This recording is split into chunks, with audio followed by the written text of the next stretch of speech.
Hi friends, I am Ravi Bhushan. मैं आप सभी को अपने यूट्यूब चैनल पर स्वागत करता हूं और मैं आज आप लोगों के सामने फिर से एक नया सेशन लेकर आया हूं। वो हिंदी व्याकरण का वाच चैप्टर है जो कि सीबीएसई बोर्ड, बिहार बोर्ड के लिए जो 10th क्लास के स्टूडेंट हैं उनको 4 नंबर का आता है। इसलिए मैं आप लोगों को आज मैं वाच पढ़ाने जा रहा हूं और मैं उम्मीद करता हूं कि अगर आप ये पूरा वीडियो अगर देखते हैं तो आपको बहुत अच्छे तरीके से समझ में आ जाएगा। और जब आपको ये वीडियो अच्छा लगे तो लाइक कर दें, सब्सक्राइब कर दें एंड हमारे चैनल को शेयर करें। आइए, मैं आपका ज़्यादा टाइम वेस्ट नहीं करूँगा, डायरेक्ट मैं आपको वाच पढ़ाता हूँ।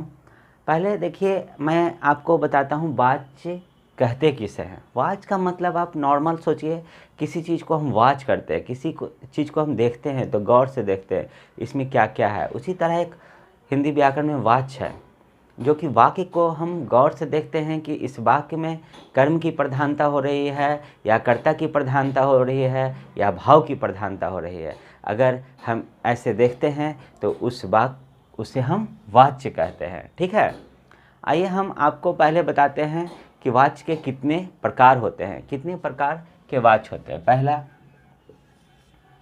कर्तृवाच्य,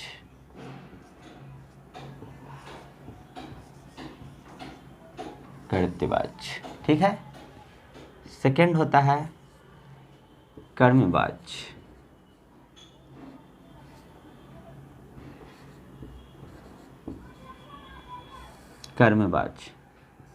तीसरा होता है भाववाच्य। ठीक है, हम आपको बारी बारी बताएंगे कि कृत्यवाच्य को किस तरीके से पहचानते हैं, कर्मवाच्य को कैसे हम वाक्य में पहचानते हैं और भाववाच्य को हम कैसे पहचानते हैं। ठीक ना। तो आइए हम देखते हैं। कृत्यवाच्य को हम ट्रिक के द्वारा बताएंगे ताकि आप एग्जाम में टाइम वेस्ट ना हो आपका और जल्दी से जल्दी सही पकड़े। इसलिए हम आपको एक ट्रिक बताते हैं। कृत्यवाच्य का मतलब क्या होता है? कृत्यवाच्य का मतलब होता है जिस वाक्य में कर्ता की प्रधानता हो उसे कृत्यवाच्य कहते हैं। आइए, कृत्यवाच्य में सबसे पहले हम वाक्य में देखेंगे कर्ता। ठीक है, कर्ता देखें, उस वाक्य में कर्ता के बाद ने कारक चिन्ह आपको देखने को मिलेगा।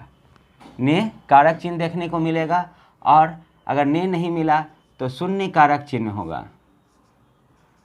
आप कहिएगा सर शून्य कारक चिन्ह क्या होता है?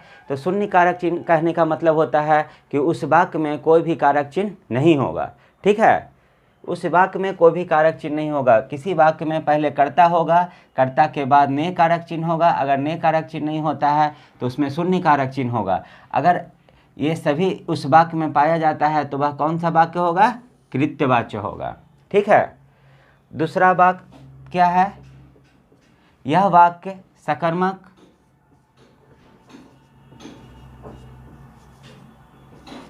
या अकर्मक होता है।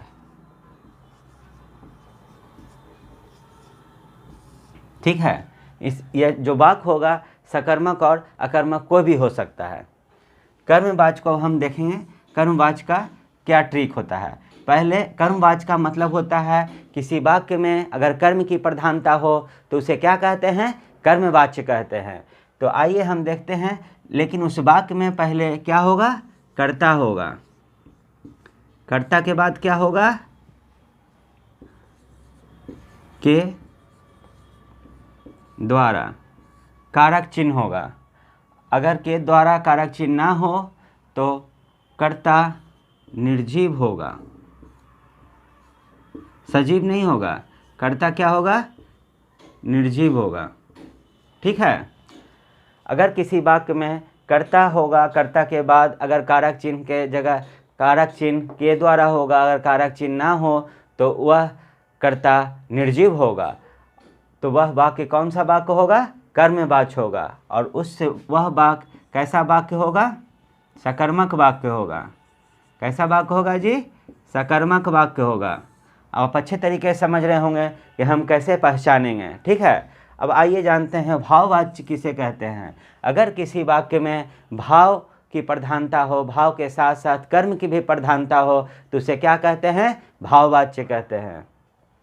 आइए हम जानते हैं भाववाचक को कैसे पहचानते हैं। पहले उस वाक्य में क्या होगा, कर्ता होगा, कर्ता के बाद क्या होगा, से कारक चिन्ह होगा, से कारक चिन्ह होने के बाद क्या होगा, उस वाक्य में नहीं का प्रयोग होगा। ठीक है, उस वाक्य में नहीं का प्रयोग होगा और यह वाक्य कैसा वाक्य होगा, अकर्मक वाक्य होगा।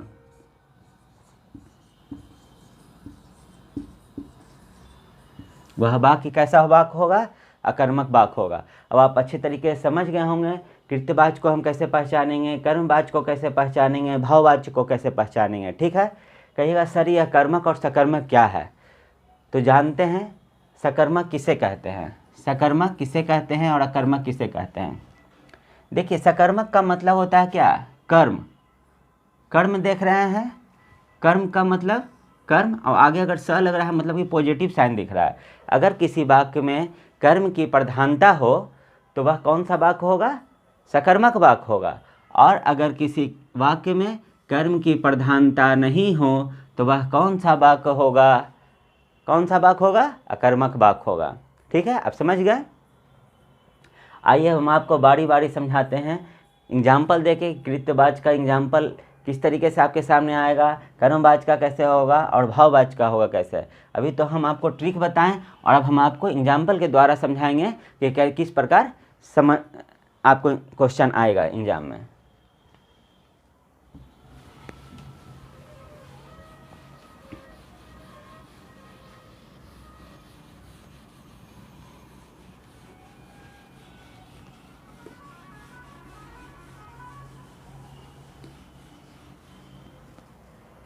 देखिए एग्जाम्पल, ठीक है,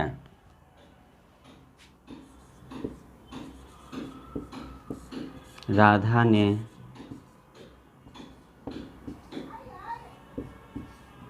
रोटी खाई। पहला एग्जाम्पल। दूसरा एग्जाम्पल, राम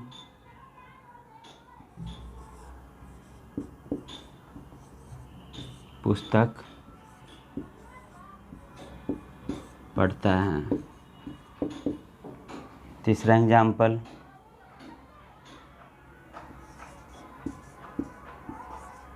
मैंने किताब पढ़ा। ठीक है, देखिए राधा क्या हुआ, राधा क्या हुई, कर्ता हुई। क्यों, राधा क्या कर रही है, रोटी खा रही है।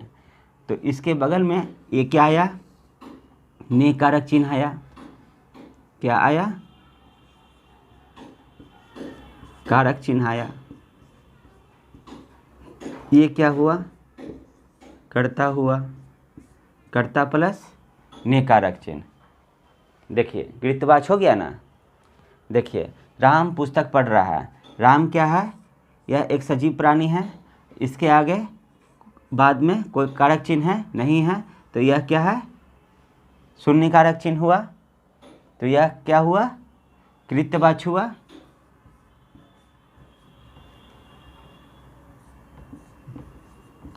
कृत्यवाचक हुआ।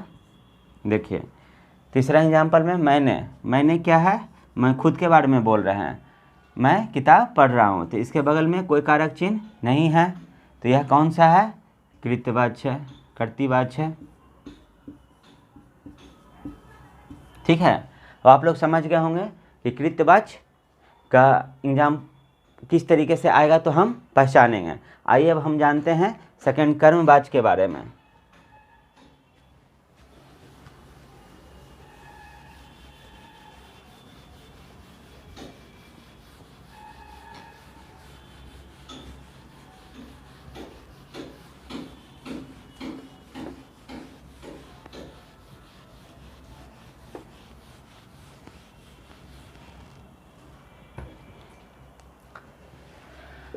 सेकंड क्या है, कर्मवाचक। ठीक है, कर्मवाचक का एग्जाम्पल क्या होगा,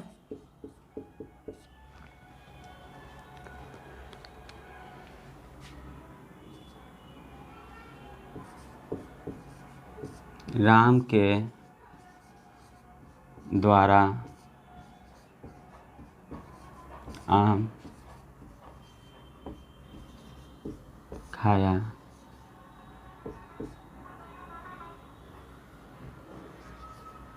जा रहा है।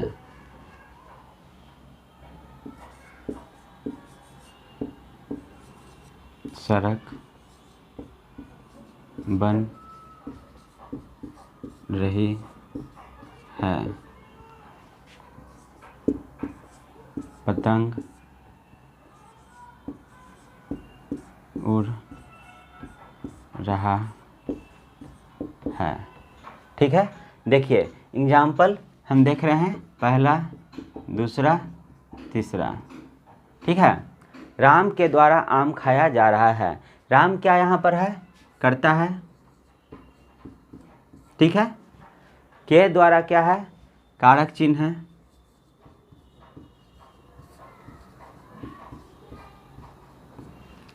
यह कौन सा सेंटेंस हुआ? कर्मवाच्य हुआ। हम आपको बताए थे कर्ता, कर्ता के बाद के द्वारा चिन्ह या निर्जीव हो, कर्ता निर्जीव हो तो यह कौन सा कार होगा? तो कर्मवाच्य होगा। देखिए के द्वारा आया तो यह कौन सा वाक्य है? तो वाच्य है, तो कर्मवाच्य है। देखिए सड़क बन रही है।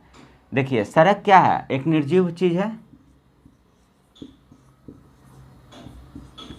निर्जीव है, और इसके बाद कोई कारक चिन्ह नहीं आया। ठीक है, सड़क क्या है? एक निर्जीव चीज है, और सड़क बन रही है तो सड़क किसके द्वारा बन रही है? किसी इंसान के द्वारा बन रही है, मजदूरों के द्वारा बन रही है, या ठेकेदारों के द्वारा बन रही है, या कोई भी इसे बनवा रहा है।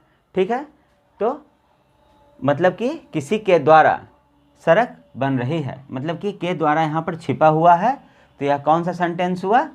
कर्मवाच्य हुआ। उसी तरह पतंग, पतंग क्या है? पतंग उड़ रहा है, तो उड़ना, पतंग, इसमें क्या है? कर्म की प्रधानता हो रही है। इसमें कर्म की उड़ना क्या? उड़ रहा है, मतलब कर्म की प्रधानता हो रही है। पतंग तो कोई भी उड़ा रहा होगा, कोई इंसान उड़ा रहा होगा, या हवा के द्वारा उड़ रहा होगा। तो इसमें के द्वारा किसी इंसान के द्वारा पतंग उड़ रहा है, तो के द्वारा यहाँ क्या है? छिपा हुआ है, तो यह कौन सा हुआ? कर्मवाच्य हुआ।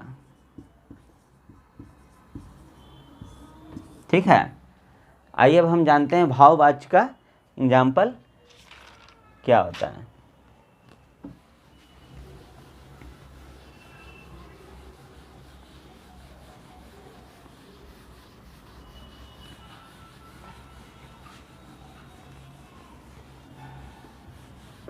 आप किसी भी एग्जाम्पल पर ये ट्रिक बैठा करके देखिएगा, आपको एकदम सही और सटीक रहेगा, इससे कभी भी गलती नहीं होगा। ठीक है, देखिए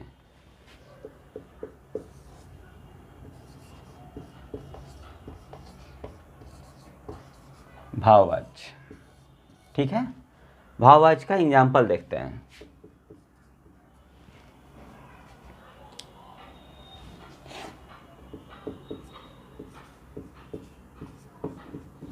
रोगी से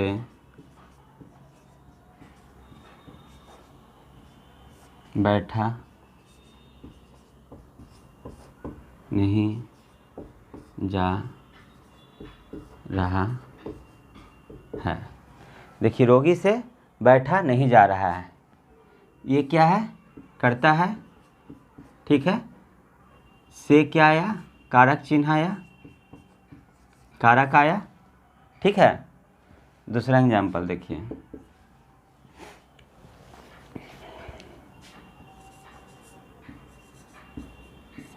मुझसे पत्र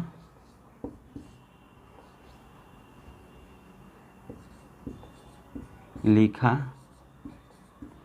नहीं जा रहा है। देखिए मुझसे, से कारक चिन्ह आया, कर्ता हो गया, ये कर्ता हो गया, ये कारक हो गया, और सेंटेंस में नहीं का प्रयोग हुआ, इस सेंटेंस में भी नहीं का प्रयोग हुआ। तीसरा देखिए, तुमसे खाना नहीं खाया जा रहा है। देखिए, तुमसे, तुम क्या है, करता है, से क्या है, कारक है, और सेंटेंस में नहीं का प्रयोग हो रहा है। तो इस टाइप का अगर वाक्य अगर आपके सामने आता है तो वह वाक्य कौन सा वाक्य होगा, भाववाच्य होगा। हमें पूरा उम्मीद है कि आप अच्छे तरीके से समझे होंगे। पहले हमने बताया वाच्य किसे कहते हैं, फिर हमने बताया वाच्य के कितने भेद होते हैं, फिर हम सभी भेदों के ट्रिक बताएं कि कौन से कर्तृवाच्य में को कैसे पहचानेंगे, कर्मवाच्य को कैसे पहचानेंगे, भाववाच्य को कैसे पहचानेंगे। फिर उसके बाद हम आपको सभी का एग्जाम्पल दे करके बताएं कि किस तरीके से सेंटेंस में कैसा सेंटेंस आएगा तो आपको कैसे पहचानना है। हमें पूरा उम्मीद है कि आपको यह वीडियो बहुत अच्छे तरीके से समझ में आया होगा। और अगर मेरा वीडियो पसंद आता है तो लाइक कर दें, शेयर कर दें, और हमारे चैनल को देख करके सब्सक्राइब ज़रूर करें। मैं फिर से आपको न्यू वीडियो न्यू टॉपिक पर लेकर आऊँगा। तब तक के लिए जय हिंद, जय भारत।